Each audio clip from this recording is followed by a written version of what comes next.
मेरे प्यारे देशवासी, वैज्ञानिक दक्षता भारत के टैलेंट का जीता जागता सबूत है। ऐसी ही उपलब्धियों के लिए राष्ट्रकवि रामधारी सिंह दिनकर जी ने कहा था, मानव मानव जब जोर लगाता है, पत्थर पानी बन जाता है। भाइयों और बहनों, भारत का टीकाकरण अभियान बहुत ही मानवीय और महत्वपूर्ण सिद्धांतों पर आधारित है। जिसे सबसे ज्यादा जरूरी है, उसे सबसे पहले कोरोना का टीका लगेगा। जिसे कोरोना संक्रमण का रिस्क सबसे ज्यादा है, उसे पहले टीका लगेगा। जो हमारे डॉक्टर्स हैं, नर्सेस हैं, अस्पताल में सफाई कर्मी हैं, मेडिकल पैरामेडिकल स्टाफ हैं, वो कोरोना की वैक्सीन के सबसे पहले हकदार हैं। चाहे वो सरकारी अस्पताल में हो या फिर प्राइवेट में, सभी को ये वैक्सीन प्राथमिकता पर लगेगी। इसके बाद उन लोगों को टीका लगाया जाएगा जिन पर जरूरी सेवाओं और देश की रक्षा या कानून व्यवस्था की जिम्मेदारी है। जैसे हमारे सुरक्षा बल हो गए, पुलिसकर्मी हो गए, फायर ब्रिगेड के लोग हो गए, सफाई कर्मचारी हो गए, इन सभी को ये वैक्सीन प्राथमिकता पर लगेगी। और मैंने जैसा पहले भी कहा है, इनकी संख्या करीब करीब 3 करोड़ होती है। इन सभी के वैक्सीनेशन का खर्च भारत सरकार द्वारा उठाया जाएगा।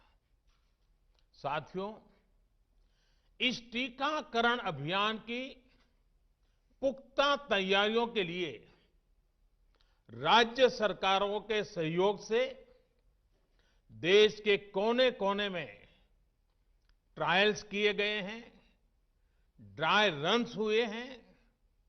विशेष तौर पर बनाए गए कोविन डिजिटल प्लेटफॉर्म में टीकाकरण के लिए रजिस्ट्रेशन से लेकर ट्रैकिंग तक की व्यवस्था है। आपको पहला टीका लगने के बाद दूसरी डोज कब लगेगी, इसकी जानकारी भी आपके फोन पर दी जाएगी। और मैं सभी देशवासियों को ये बात फिर याद दिलाना चाहता हूं कि कोरोना वैक्सीन की 2 डोज लगनी बहुत जरूरी है। एक डोज ले लिया और फिर भूल गए, ऐसा गलती मत करना। और जैसा एक्सपर्ट्स कह रहे हैं, पहली और दूसरी डोज के बीच लगभग 1 महीने का अंतराल भी रखा जाएगा। आपको ये भी याद रखना है कि दूसरी डोज लगाने के 2 हफ्ते बाद ही आपके शरीर में कोरोना के विरुद्ध जरूरी शक्ति विकसित हो पाएगी। इसलिए टीका लगते ही आप असावधानी बरतने लगें, मास्क निकालकर रख दें, 2 गज की दूरी भूल जाएं, ये सब मत करिएगा। मैं प्रार्थना करता हूं, मत करिएगा। और मैं आपको एक और चीज बहुत आग्रह से कहना चाहता हूं। जिस तरह धैर्य के साथ आपने कोरोना का मुकाबला किया, वैसे ही धैर्य अब वैक्सीनेशन के समय भी दिखाना है। साथियों, इतिहास में इस प्रकार का और इतने बड़े स्तर का टीकाकरण अभियान पहले कभी नहीं चलाया गया है। ये अभियान कितना बड़ा है, इसका अंदाज आप सिर्फ पहले चरण से ही लगा सकते हैं।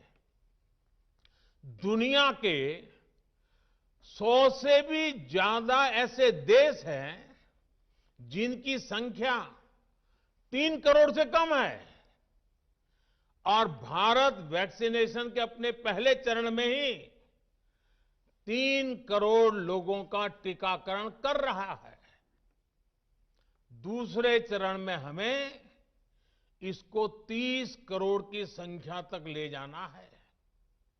जो बुजुर्ग हैं, जो गंभीर बीमारी से ग्रस्त हैं, उन्हें वो अगले वाले चरण में टीका लगेगा। आप कल्पना कर सकते हैं, 30 करोड़ की आबादी से ऊपर के दुनिया के सिर्फ 3 ही देश हैं, खुद भारत, चीन और अमेरिका। और कोई भी देश ऐसा नहीं है जिनकी आबादी इनसे ज्यादा हो। इसलिए भारत का टीकाकरण अभियान इतना बड़ा है, और इसलिए ये अभियान भारत के सामर्थ्य को दिखाता है। और मैं देशवासियों को एक और बात कहना चाहता हूं। हमारे वैज्ञानिक, हमारे एक्सपर्ट्स जब दोनों मेड इन इंडिया वैक्सीन की सुरक्षा और प्रभाव को लेकर आश्वस्त हुए, तभी उन्होंने इसके इमरजेंसी उपयोग की अनुमति दी है। इसलिए देशवासियों को किसी भी तरह के प्रोपेगेंडा, अफवाहें, दुष्प्रचार से बचकर रहना है। साथियों, भारत के वैक्सीन वैज्ञानिक, हमारा मेडिकल सिस्टम भारत की प्रक्रिया की पूरे विश्व में बहुत विश्वसनीयता है और पहले से है। हमने ये विश्वास अपने ट्रैक रिकॉर्ड से हासिल किया है। मेरे प्यारे देशवासियों, हर हिंदुस्तानी इस बात का गर्व करेगा कि दुनिया भर के करीब 60% बच्चों को जो जीवन रक्षक टीके लगते हैं, वो भारत में ही बनते हैं। भारत की सख्त वैज्ञानिक प्रक्रियाओं से ही होकर के गुजरते हैं। भारत के वैज्ञानिकों को और वैक्सीन से जुड़ी हमारी विशेषज्ञता पर दुनिया का ये विश्वास made in India corona vaccine में और मजबूत होने वाला है। इसकी कुछ और खास बातें हैं जो आज मैं देशवासियों को जरूर बताना चाहता हूं। ये भारतीय वैक्सीन विदेशी वैक्सीनों की तुलना में बहुत सस्ती हैं और इनका उपयोग भी उतना ही आसान है। विदेश में तो कुछ वैक्सीन ऐसी हैं जिसकी एक डोज 5,000 रुपया तक में है और जिसे -70 डिग्री तापमान में फ्रीज में रखना होता है। -70 डिग्री। वहीं भारत की वैक्सीन ऐसी तकनीक पर बनाई गई हैं जो भारत में बरसों से ट्राइड और टेस्टेड है। ये वैक्सीन स्टोरेज से लेकर ट्रांसपोर्टेशन तक भारतीय स्थितियों और परिस्थितियों के अनुकूल है। यही वैक्सीन अब भारत को कोरोना के खिलाफ लड़ाई में निर्णायक जीत दिलाएगी। साथियों, कोरोना से हमारी लड़ाई आत्मविश्वास और आत्मनिर्भरता की रही है। इस मुश्किल लड़ाई से लड़ने के लिए हम अपने आत्मविश्वास को कमजोर नहीं पड़ने देंगे। ये प्रण हर भारतीय में दिखाई दिया है। संकट कितना ही बड़ा क्यों न हो, देशवासियों ने कभी आत्मविश्वास खोया नहीं। जब भारत में कोरोना पहुंचा, तब देश में कोरोना टेस्टिंग की एक ही लैब थी। हमने अपने सामर्थ्य पर विश्वास रखा और आज 2300 से ज्यादा लैब्स का नेटवर्क हमारे पास है। शुरुआत में हम mask, PPE kit, testing kits, ventilators जैसे जरूरी सामान के लिए भी विदेशों पर निर्भर थे। आज इन सभी सामानों के निर्माण में हम आत्मनिर्भर हो गए हैं और इनका निर्यात भी कर रहे हैं। आत्मविश्वास और आत्मनिर्भरता की इसी ताकत को हमें टीकाकरण के इस दौर में भी सशक्त कर रहा है। साथियों, महान तेलुगु कवि श्री गुराजाड़ा अप्पा राव ने कहा था, सौंत लाभम कौंत मानुको, सौंत लाभ कौंत मानुको, पौरु गुवाडिकी तोड़ू पाडबोए, देश मंटे मट्टी कादोई, देश मंटे मनुष्य लोय। यानी हम दूसरों के काम आए, ये निस्वार्थ भाव हमारे भीतर रहना चाहिए। राष्ट्र सिर्फ मिट्टी, पानी, कंकड़, पत्थर से नहीं बनता, बल्कि राष्ट्र का अर्थ होता है हमारे लोग। कोरोना के विरुद्ध लड़ाई को संपूर्ण देश ने इसी भावना के साथ लड़ा है।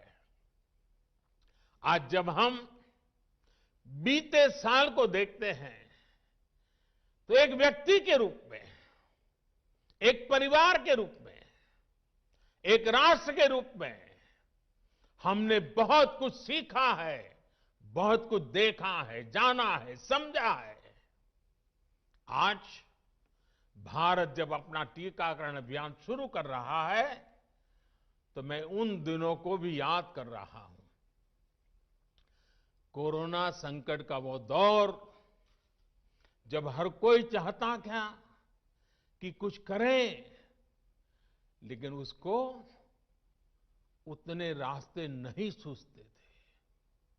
सामान्य तौर पर बीमारी में पूरा परिवार बीमार व्यक्ति की देखभाल के लिए जुट जाता है, लेकिन इस बीमारी ने तो बीमार को ही अकेला कर दिया। अनेकों जगह पर छोटे छोटे बीमार बच्चों को मां से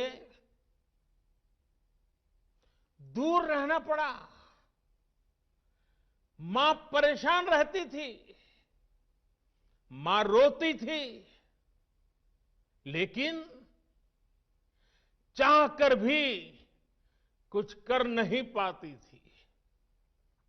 बच्चे को अपनी गोद में नहीं ले पाती थी। कहीं बुजुर्ग पिता अस्पताल में अकेले अपनी बीमारी से संघर्ष करने को मजबूर थे। संतान चाहकर भी उसके पास नहीं जा पाती थी। जो हमें छोड़कर चले गए, उनको परंपरा के मुताबिक वो विदाई भी नहीं मिल सकी जिसके वो हकदार थे।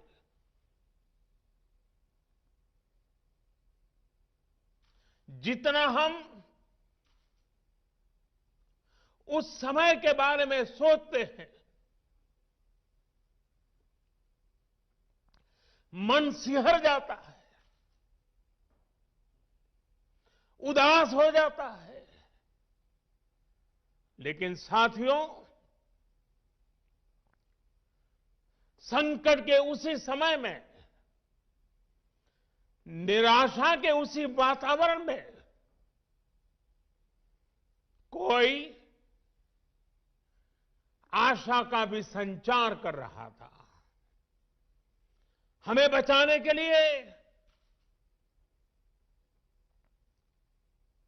अपने प्राणों को संकट में डाल रहा था। हमारे doctor, nurse, paramedical staff, ambulance driver, ASHA worker, सफाई कर्मचारी, पुलिस के साथी और दूसरे फ्रंटलाइन वर्कर्स, उन्होंने मानवता के प्रति अपने दायित्व को प्राथमिकता दी। इनमें से अधिकांश तब अपने बच्चों, अपने परिवार से दूर रहे, कई कई दिन तक घर नहीं गए।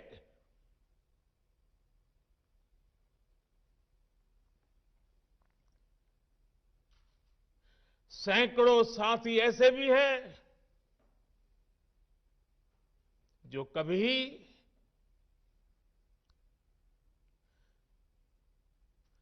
घर वापस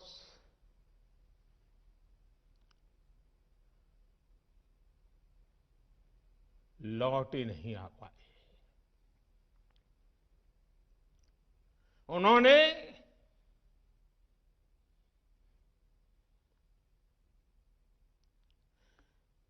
एक एक जीवन को बचाने के लिए अपना जीवन आहूत कर दिया।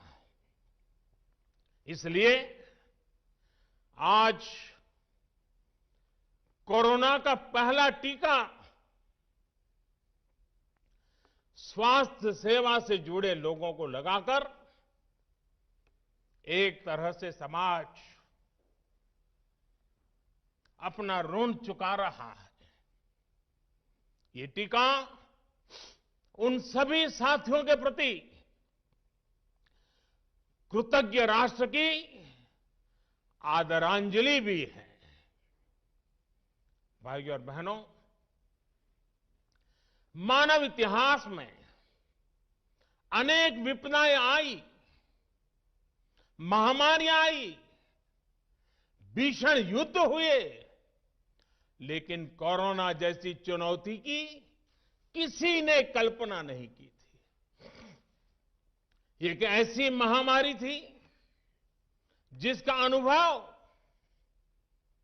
ना तो साइंस को था, ना ही सोसाइटी को था।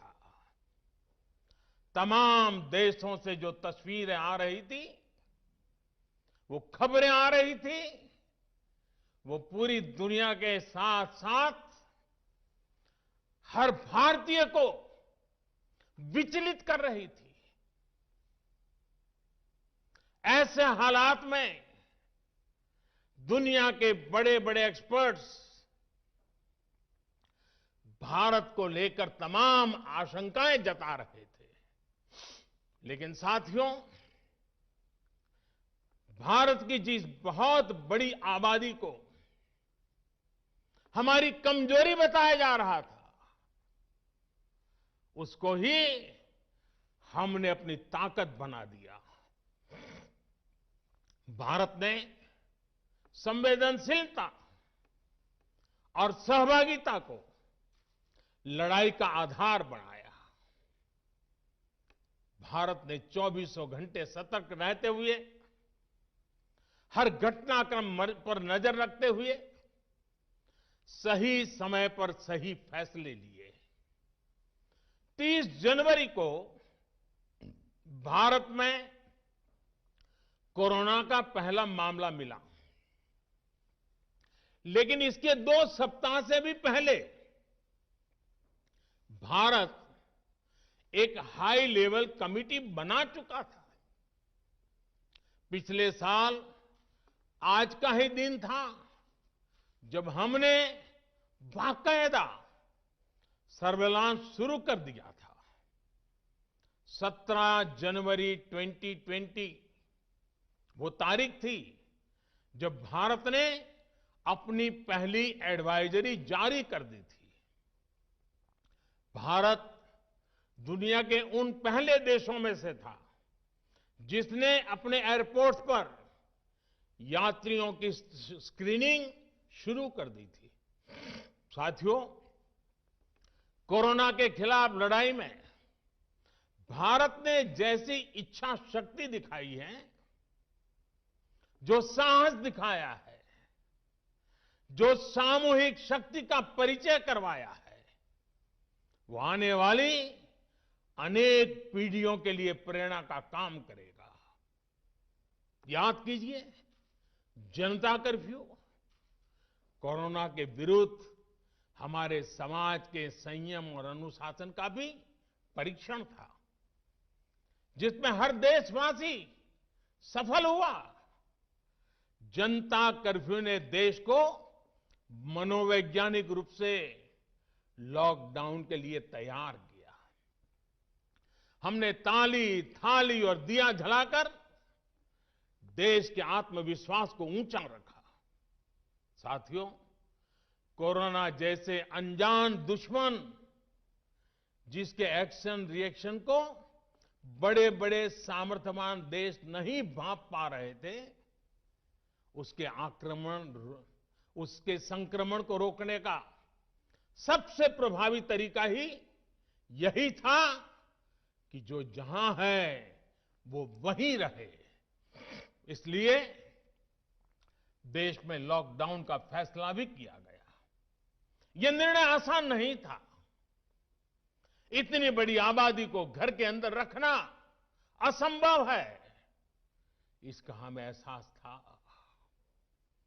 और यहां तो देश में सब कुछ बंद होने जा रहा था, लॉकडाउन होने जा रहा था। इसका लोगों की रोजी रोटी पर क्या प्रभाव पड़ेगा, अर्थव्यवस्था पर क्या प्रभाव पड़ेगा, इसका आकलन भी हमारे सामने था। लेकिन देश ने जान है तो जहान है के मंत्र पर चलते हुए प्रत्येक भारतीय का जीवन बचाने को सर्वोच्च प्राथमिकता दी। और हम सभी ने ये देखा है कि कैसे तुरंत ही पूरा देश, पूरा समाज इस भावना के साथ खड़ा हो गया। अनेकों बार छोटी छोटी लेकिन महत्वपूर्ण चीजों की जानकारी देने के लिए मैंने भी अनेक बार देशवासियों के साथ सीधा संवाद किया। एक तरफ जहां गरीबों को मुफ्त भोजन की व्यवस्था की गई, तो वहीं दूध, सब्जी, राशन, गैस, दवा ऐसी जरूरी चीजों की सुचारू आपूर्ति सुनिश्चित की गई। देश में व्यवस्थाएं ठीक से चलें, इसके लिए गृह मंत्रालय ने 24/7 कंट्रोल रूम शुरू किया, जिस पर हजारों कॉल्स का जवाब दिया गया, लोगों को समाधान दिया गया। साथियों, कोरोना के विरुद्ध इस लड़ाई में हमने कदम कदम पर दुनिया के सामने उदाहरण प्रस्तुत किया है। ऐसे समय में जब कुछ देशों ने अपने नागरिकों को चीन में बढ़ते कोरोना के बीच छोड़ दिया था, तब भारत चीन में फंसे हर भारतीय को वापस लेकर आया और सिर्फ भारत के ही नहीं, हम कई दूसरे देशों के नागरिकों को भी वहां से वापस निकाल करके लाए। कोरोना काल में वंदे भारत मिशन के तहत 35 लाख से ज्यादा भारतीयों को विदेशों से भारत लाया गया। मुझे याद है, एक देश में जब भारतीयों को टेस्ट करने के लिए मशीनें कम पड़ रही थी, तो भारत ने पूरी टेस्टिंग लैब यहां से वहां भेज करके उसको वहां सजाया, लगाया, ताकि वहां से भारत आ रहे लोगों को टेस्टिंग की दिक्कत ना हो। साथियों, भारत ने इस महामारी से जिस प्रकार से मुकाबला किया, उसका लोहा आज पूरी दुनिया मान रही है। केंद्र और राज्य सरकारें, स्थानीय निकाय, हर सरकारी संस्थान, सामाजिक संस्थाएं कैसे एकजुट होकर बेहतर काम कर सकते हैं, ये उदाहरण भी भारत ने दुनिया के सामने रखा। इसरो, डीआरडीओ, फौज से लेकर किसानों और श्रमिकों तक सभी एक संकल्प के साथ कैसे काम कर सकते हैं, ये भारत ने दिखाया है। 2 गज की दूरी और मास्क है जरूरी, उस पर फोकस करने वालों में भी भारत अग्रणी देशों में रहा।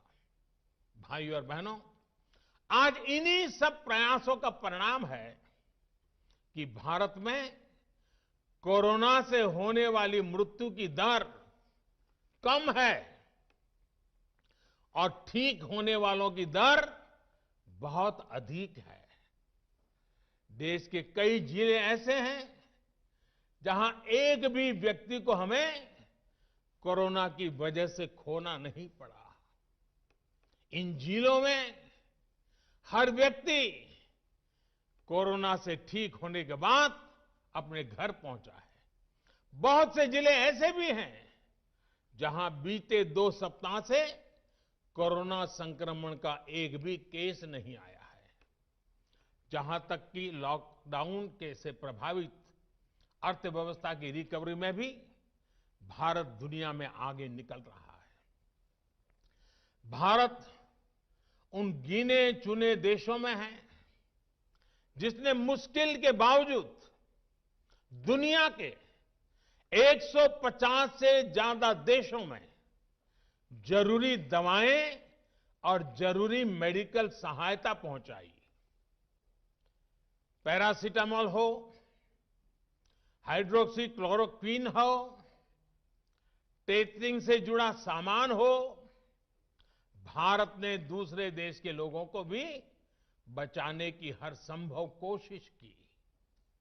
आज जब हम अपनी वैक्सीन बना ली है, तब भी भारत की तरफ दुनिया आशा और उम्मीद की नजरों से देख रही है। हमारा टीकाकरण अभियान जैसे जैसे आगे बढ़ेगा, दुनिया के अनेक देशों को हमारे अनुभव का लाभ मिलेगा। भारत की वैक्सीन, हमारी उत्पादन क्षमता पूरी मानवता के हित में काम आए, ये हमारी प्रतिबद्धता है। भाइयों और बहनों, ये टीकाकरण अभियान अभी लंबा चलेगा। हमें जन जन के जीवन को बचाने में योगदान देने का मौका मिला है और इसलिए इस अभियान से जुड़ी प्रक्रिया को, उस प्रक्रिया का हिस्सा बनने के लिए भी देश में वॉलेंटियर आगे आ रहे हैं। मैं उनका स्वागत करता हूं और भी अधिक वॉलेंटियर्स को मैं अपना समय इस सेवा कार्य में जोड़ने के लिए जरूर आग्रह करूंगा। हां, जैसा मैंने पहले कहा, मास्क, 2 गज की दूरी और साफ सफाई, ये टीके के दौरान भी और बाद में भी जरूरी रहेंगे। टीका लग गया तो उसका अर्थ ये नहीं कि आप कोरोना से बचाव के दूसरे तरीके छोड़ दें। अब हमें नया प्रण लेना है। दवाई भी, कड़ाई भी। दवाई भी, कड़ाई भी। आप सभी स्वस्थ रहें, इसी कामना के साथ इस टीकाकरण अभियान के लिए पूरे देश को बहुत बहुत शुभकामनाएं देता हूं।